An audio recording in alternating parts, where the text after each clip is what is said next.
menanti aturan resmi pensiunan PNS bakal dapat 1 miliar. Tahun ini pemerintah membuka lowongan untuk calon pegawai negeri sipil atau CPNS. Salah satu kelebihan menjadi PNS adalah mendapatkan dana pensiun hingga hari tua. Nah, pemerintah saat ini tengah merancang untuk membuat skema dana pensiun PNS menjadi skema pulih pundit. Lewat skema pulih pundit ini, diperkirakan pensiunan PNS bisa mengantongi uang hingga 1 miliar. Hal tersebut langsung disampaikan oleh Menteri Aparatur Negara dan Reformasi Birokrasi (PAN-RB) Cahyokumolo beberapa waktu lalu. Terkait pemberian jaminan pensiun, pemerintah akan melakukan reformasi sistem pensiun berdasarkan iuran pasti, kata Cahyokumolo. Sayangnya, skema ini belum bisa terrealisasi karena pandemi COVID-19 yang melanda sejak tahun lalu. Pemerintah fokus melakukan refocusing anggaran untuk kesehatan dan bantuan sosial atau bansos. Sebenarnya pada awal Januari 2020 sudah ada inisiatif mengadakan rapat di Kemenkeu yang diundang para menteri dan kami juga untuk membahas detailnya. Tapi karena ada pandemi COVID-19 sehingga konsentrasi anggaran untuk infrastruktur kesehatan dan bansos, sehingga ini belum sempat dibahas tuntas paparnya. Perubahan skema pensiun ini dilakukan sebagai salah satu langkah untuk memberikan uang pensiunan yang lebih besar kepada PNS saat habis masa kerjanya. Selain itu, skema terbaru ini juga akan mengurangi beban APBN. Saat ini APBN harus mengeluarkan anggaran sekitar 120 triliun setiap tahunnya untuk pembayaran pensiunan. Pembayaran pensiunan ini setidaknya diberikan kepada pensiunan PNS, TNI, Polri yang jumlahnya sekitar 3,1 juta orang. Kepala Badan Kepegawaian Negara Bima Arya menyebut bahwa pembahasan skema pensiun pulih pundit mengalir di Kementerian Keuangan, namun akan segera selesai agar bisa diterapkan dalam waktu dekat. Berbicara saat penandatanganan komitmen pembangunan mal pelayanan publik seperti dikutip CNBC Indonesia, Cahyo awalnya mengaku berbicara dengan PT Taspen. Apakah mungkin pensiunan PNS mendapatkan tunjangan hingga 1 miliar? Kami dengan Taspen juga sudah diskusi bagaimana pensiunan ASN itu nanti dapat tunjangan Taspennya bisa enggak mencapai 1 miliar.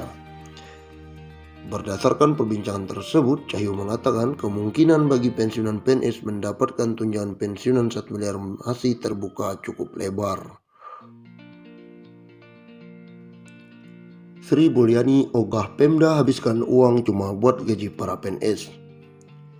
Kementerian Keuangan merancang aturan baru mengenai pengelolaan keuangan daerah atau APBD agar bisa disinkronisasi dengan keuangan pemerintah pusat melalui rancangan undang-undang hubungan keuangan antara pemerintah pusat dan pemerintah daerah. Menteri Keuangan Sri Mulyani Indrawati menjelaskan beberapa fenomena menunjukkan tata kelola pengelolaan keuangan daerah masih perlu terus diperbaiki kualitasnya.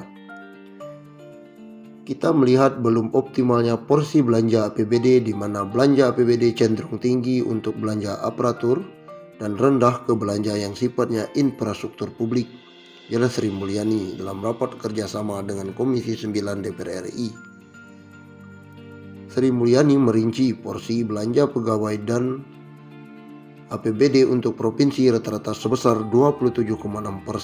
Provinsi yang rendah dalam membelanjakan kebutuhan pegawai adalah Jawa Barat dengan porsi 21% dari APBD.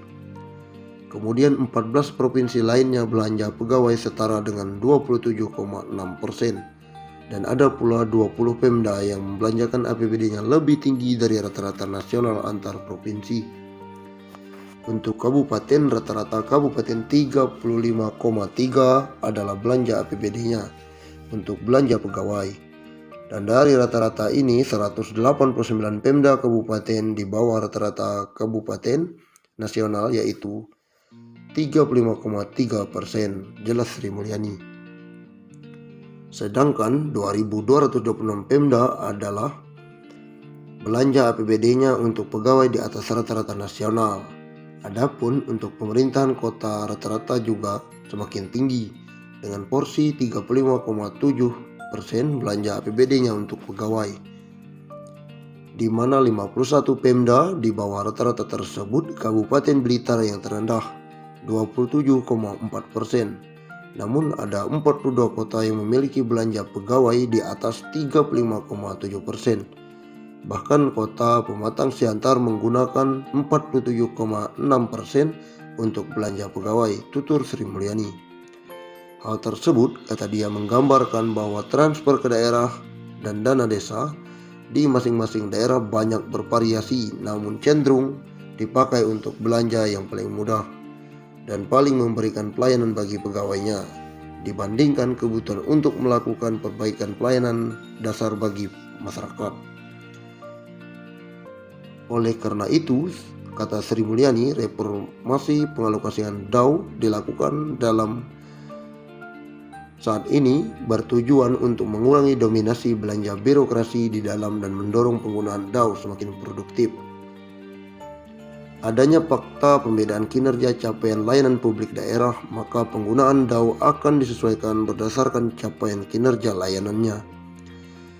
Bagi daerah yang berkinerja baik, penggunaan DAU akan bersifat blok grant. Bagi daerah kinerja dengan rendah, maka penggunaan DAU merupakan kombinasi antara blok grant dan spesifik grant, jelas Sri Mulyani.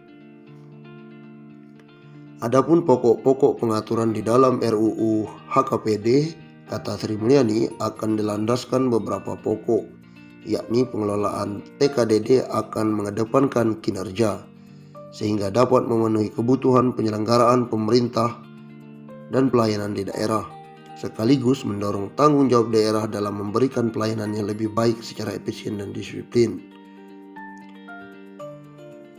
Pokok kebijakan yang akan diatur di dalam RUU HKPD adalah penguatan pengelolaan keuangan Pemda untuk mewujudkan belanja berkualitas dan mendorong kesinambungan fiskal. Caranya, pengaturan dan penegakan disiplin belanja daerah dalam APBD, penegakan disiplin